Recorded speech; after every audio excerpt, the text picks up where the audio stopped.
امام حسن اور امام حسین علیہم السلام کی فضیلت. اور نافع بن جبیر نے ابو ہریرہ سے یوں روایت کی ہے کہ آن حضرت صلی اللہ علیہ وسلم نے امام حسن علیہم السلام کو اپنی گردن پر بٹھا لیا. چونکہ نبی صلی اللہ علیہ وسلم ان سے بہت محبت کرتے تھے، اس لیے انہوں نے ان کو اپنی گردن پر بٹھایا. گردن پر کس طرح بٹھاتے ہیں کہ جب دونوں لیگز آگے کی طرف ہوتی، یعنی بچہ بالکل گردن کے پیچھے ٹک کر بیٹھا ہوتا ہے، اور بٹھانے والے کا چہرہ اور بچے کا چہرہ بالکل ایک دوسرے کے اوپر نیچے ہوتے ہیں. تو یہ نبی صلی اللہ علیہ وسلم کی امام حسن علیہ السلام سے محبت کا ایک اظہار تھا. جیسے کہ ہم نے پہلے بھی بات کی تھی کہ ہمیں آپ صلی اللہ علیہ وسلم کی ان سنتوں پر بھی عمل کرنا چاہیے اور بچوں کے ساتھ شفقت اور محبت سے پیش آنا چاہیے. بچوں کو اہمیت دینی چاہیے، ان کو اگنور نہیں کرنا چاہیے. بچوں سے معاملہ کرتے ہوئے ان کے ساتھ ہنسی مذاق بھی کر لینا چاہیے جو شریعت کی جائز حدود کے اندر ہو. کوئی بھی چیز حد سے بڑی ہوئی ہوتی ہے تو وہ خوبصورت نہیں رہتی. اور اسی طرح یہ ہے کہ بچوں کو گلے لگانا، ان کا ماتھا چومنا، ان کے سر پہ ہاتھ پھیرنا، ان کو دعائیں دینا، ان سے محبت کرنا، محبت کا اظہار کرنا، اپنی محبت کو ایکسپریس کرنا، اور پھر اللہ سبحانہ وتعالیٰ سے دعا کرنا کہ اللہ تعالیٰ بھی ان سے محبت کرے. کیونکہ اللہ سبحانہ وتعالیٰ جس سے محبت کرتا ہے پھر اس کے لیے خیر و بھلائی کے دروازے کھل جاتے ہیں. پھر اسی طرح صرف چھوٹے بچوں سے محبت نہیں بلکہ بڑے بچوں سے بھی، حتیٰ کہ بچوں کی شادی بھی ہو جائے تو بھی ان کے ساتھ محبت کا اظہار کرنا چاہیے. جیسے نبی صلی اللہ علیہ وسلم حضرت فاطمہ رضی اللہ تعالی عنہا کے گھر آنے پر ان کے لیے کھڑے ہو جاتے، ان کا ماتھا چومتے اور ان کو اپنی جگہ پر بٹھایا کرتے تھے. تو آئیے پہلی حدیث دیکھتے ہیں. جب میں حدیث پڑھوں عربی کی تو آپ کی نگاہیں حدیث پر ہونی چاہیے. آپ سب کے ہاتھ میں قلم ہے؟ علم بالقلم، قلم کے بغیر علم نہیں. تو سب میک شور کریں کہ ان کے ہاتھوں میں قلم ہو، پین ہو. اگر بیگ میں ہے تو نکال لیجئے. اور جو لفظ میرے منہ سے نکلتا ہے اور آپ کے کانوں سے ٹکراتا ہے، آپ اس لفظ کے اوپر پین رکھیں اور ایک ایک لفظ کو دیکھتے جائیں تاکہ آپ کو احادیث سے ایک فیملیرٹی ہو، آپ ان سے مانوس ہوں.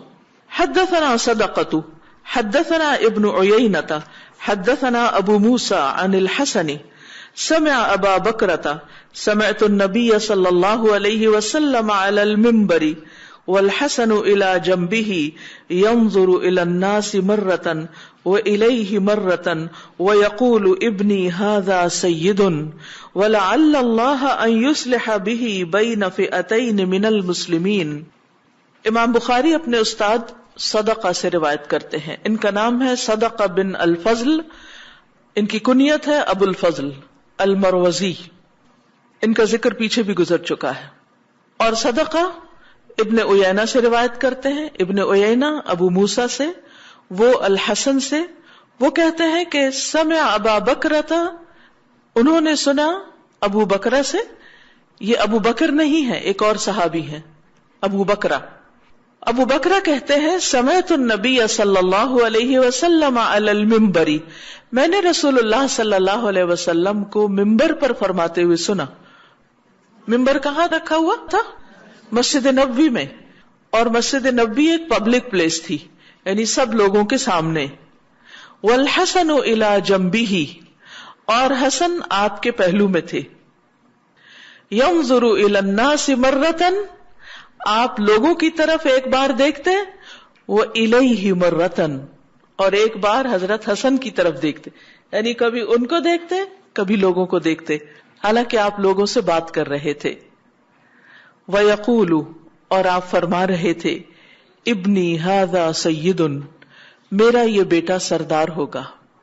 وَلَعَلَّ اللَّهَ، اور شاید اللہ سبحانہ وتعالی، ان یصلح بہ، کہ اس کے ذریعے صلح کروا دے، بین فئتین من المسلمین، مسلمانوں کے دو گروہوں کے درمیان، جن کے درمیان باہم اختلاف ہوگا، ان کے درمیان اللہ تعالی میرے اس بیٹے کے ذریعے صلح کروا دے گا.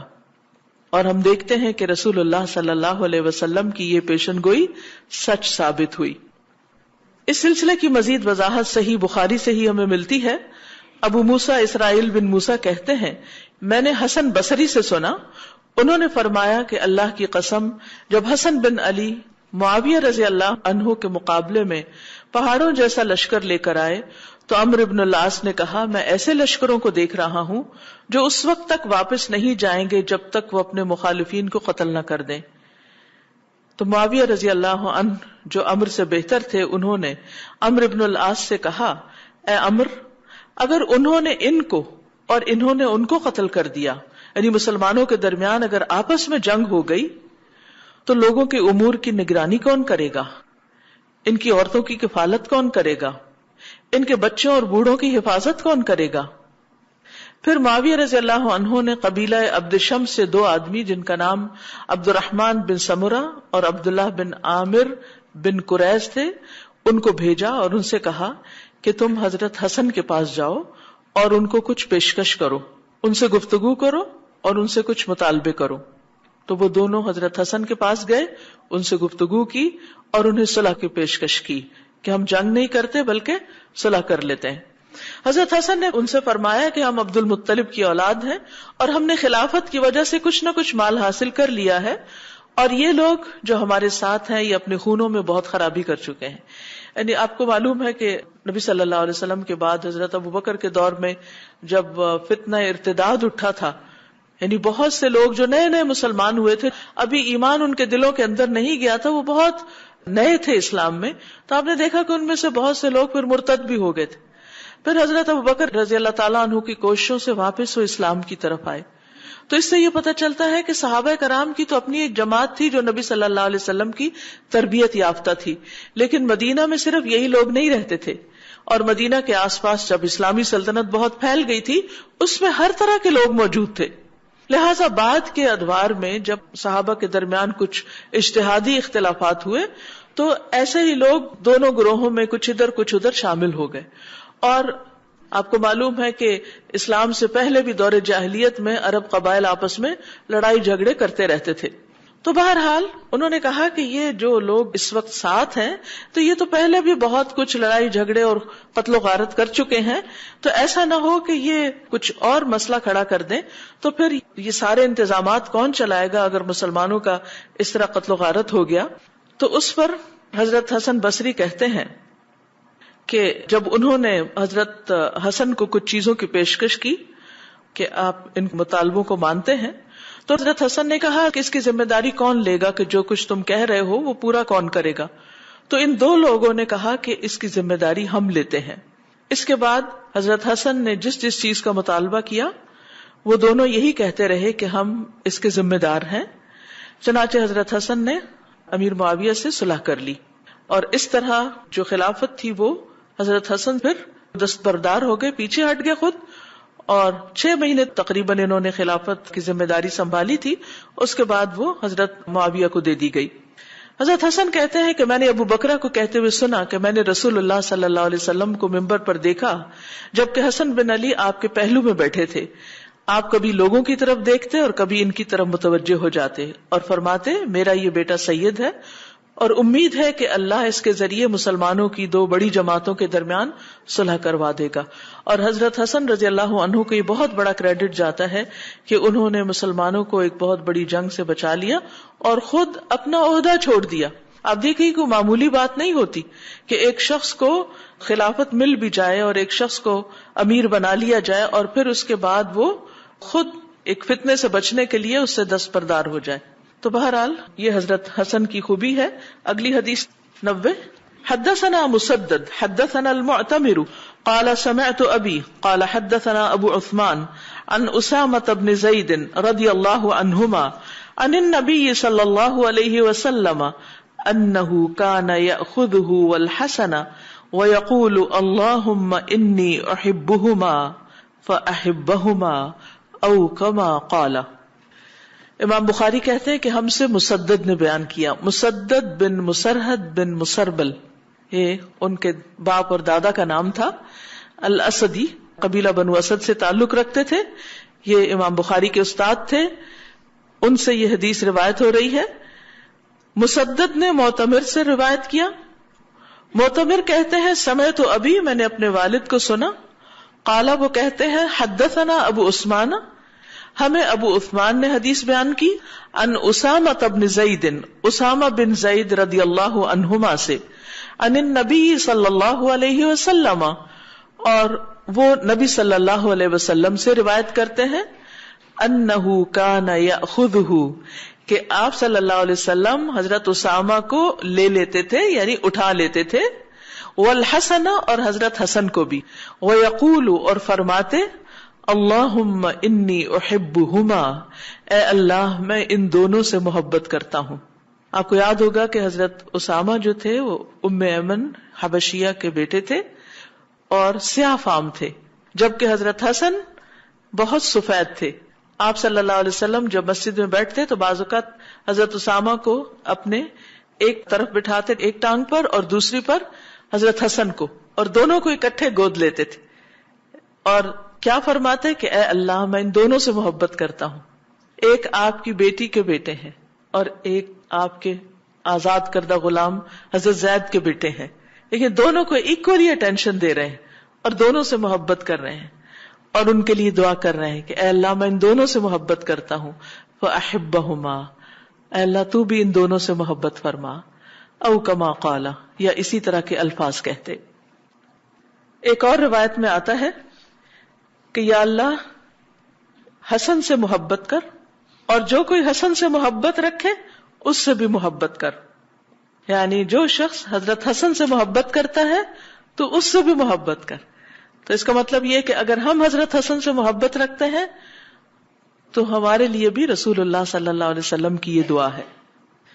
نیکسٹ حدیث ہے، حدثني محمد بن الحسين بن ابراہیم قال حدثني حسين بن محمد حدثنا جرير عن محمد عن انس بن مالك رضي الله عنه اتي عبيد الله بن زياد برأس الحسين عليه السلام فجعل في تست فجعل ينكت وقال في حسنه شيئا فقال انس كان اشبههم برسول الله صلی اللہ علیہ وسلم وكان مخضوبا بالوسمة۔ امام بخاری کہتے ہیں کہ ہم سے محمد بن الحسین نے حدیث بیان کی، محمد بن الحسین بن ابراہیم، قال حدثني حسین بن محمد، وہ کہتے ہیں کہ ہم سے حسین بن محمد نے حدیث بیان کی۔ حسین کہتے ہیں حدثنا جریر، ہم سے جریر نے حدیث بیان کی۔ جریر کہتے ہیں ان محمد، ہم سے محمد نے روایت کیا۔ ان انس، محمد کہتے ہیں ہم سے انس بن مالک نے روایت کیا رضی اللہ عنہ۔ اتی عبید اللہ بن زیاد، لایا گیا عبید اللہ بن زیاد کے پاس، برأس الحسین، حضرت حسین کا سر علیہ السلام، فجعل فی طست، تو اسے ایک طست یا تھال میں رکھا گیا۔ یہ واقعہ کربلا کے بعد کی بات ہے، جب آپ کو شہید کر دیا گیا مظلومانہ طور پر، تو آپ کا سر کاٹ کر عبید اللہ بن زیاد کے سامنے رکھا گیا، جس کے حکم پر یہ حادثہ پیش آیا تھا۔ فجعل ينكت، تو وہ آپ کے سر کے اوپر لکڑی مارنے لگا۔ وقال فی حسنہ شیئا، اور آپ کے حسن کے بارے میں کچھ کہنے لگا، کیونکہ حضرت حسین رضی اللہ عنہ بھی بہت حسین انسان تھے۔ فقال انس، تو انس کہتے ہیں کان اشبہہم برسول اللہ صلی اللہ علیہ وسلم، کہ امام حسین رسول اللہ صلی اللہ علیہ وسلم سے بہت زیادہ مشابہ تھے، ان کی شکل نبی صلی اللہ علیہ وسلم سے بہت ملتی تھی، امام حسن کی بھی ملتی تھی۔ کہا جاتا ہے کہ ایک کے جسم کا اوپر والا حصہ آپ سے زیادہ ملتا تھا اور دوسرے کا نیچے والا حصہ زیادہ ملتا تھا۔ وَكَانَ مَخْضُوبًا بِالْوَسْمَةِ، اور آپ نے وسمہ بوٹی کا خضاب لگایا ہوا تھا، یعنی جس وقت آپ کا سر پشت میں رکھا گیا تو آپ کے بال رنگے ہوئے تھے۔ اور یہ بھی روایت میں آتا ہے کہ عبید اللہ بن زیاد کہتا ہے کہ میں نے ان سے زیادہ حسین انسان کوئی نہیں دیکھا۔ اور جس مقام پر نبی صلی اللہ علیہ وسلم حضرت حسین کو بوسہ دیا کرتے تھے، وہ بدبخت اسی جگہ پر ان کو لکڑی سے ٹھوکر لگا رہا تھا۔ اس حدیث سے یہ بھی پتہ چلتا ہے کہ حضرت حسین رضی اللہ عنہ کس طرح اپنے آپ کو ویل مینٹین رکھتے تھے اور کس طرح جسمانی صحت اور ان چیزوں کا بھی خیال رکھتے تھے، کہ جس وقت ان کی شہادت ہوئی ہے 61 ہجری میں. تو اس وقت ان کی عمر کافی تھی، لیکن اس کے باوجود وہ بہت حسین اور خوبصورت نظر آ رہے تھے. حدثنا حجاج بن المنہال حدثنا شعبہ قال اخبرنی عدی قال سمعت البراء رضی اللہ عنہ قال رأيت النبي صلى الله عليه وسلم والحسن على عاتقه يقول اللهم إني أحبه فأحبه. امام بخاری کہتے ہیں کہ ہم سے حجاج بن منہال نے حدیث روایت کی، ان کی کنیت ہے ابو محمد. امام بخاری کے استادوں کے بارے میں تھوڑا تھوڑا میں انشاءاللہ ذکر کرتی رہوں گی. ابھی فی الحال ان کی کنیت اور ان کی نسبت کے اوپر آپ توجہ رکھیے، اور جہاں یہ نام آئے یعنی سب سے پہلا نام، تو اس نام کے شروع میں کنیت لکھ لیجئے اور اس کے آگے سلیش ڈال کر ان کی نسبت لکھ لیجئے. حجاج ابن منہال ابو محمد ان کی کنیت ہے، اور البصری یعنی بصرہ کے رہنے والے تھے. حدثنا شعبہ، یہ کہتے ہیں کہ ہم سے شعبہ نے بیان کیا. قال اخبرنی عدی، وہ کہتے ہیں مجھے عدی نے خبر دی. قال سمعت البراء رضی اللہ عنہ، وہ کہتے ہیں کہ میں نے براء رضی اللہ عنہ کو کہتے ہوئے سنا. رأیت النبی صلی اللہ علیہ وسلم، براء کہتے ہیں کہ میں نے خود نبی صلی اللہ علیہ وسلم کو دیکھا. والحسن بن علی علی عاتقہ، اور حسن بن علی رضی اللہ عنہ آپ کے کندھے پر سوار تھے. کندھے پر کیسے سوار ہوتے ہیں؟ جب ایک ٹانگ سامنے اور ایک پیچھے ہوتی ہے، اور چہرہ یعنی فیس کی طرف یعنی نبی صلی اللہ علیہ وسلم کے، اور وہ اس طرح بیٹھے ہوئے تھے یعنی اس طریقے پر. ٹھیک ہے. یقول، آپ فرما رہے تھے اللہم انی احبہ فاحبہ، اے اللہ میں اس سے محبت کرتا ہوں، تو بھی اس سے محبت کر. اس سے یہ پتہ چلتا ہے کہ نبی صلی اللہ علیہ وسلم جب ان کو اٹھاتے تو ان کو دعائیں دیتے. تو ہمیں بچوں کو دعائیں بھی دینی چاہیے. عام طور پر ہمارے ہاں یہ کانسیپٹ ہے کہ دعائیں صرف بڑے بوڑھے دیتے ہیں. یہ ہمارے معاشرے میں، کلچر میں ایسا ہی ہوتا ہے. اس کا تعلق بڑھاپے سے نہیں. دعا کسی بھی عمر میں کسی کو دی جا سکتی ہے، اور دعائیں دینا سیکھیے، کیونکہ بہترین تحفہ جو کسی کو کوئی دے سکتا ہے وہ ایک اچھی دعا ہے.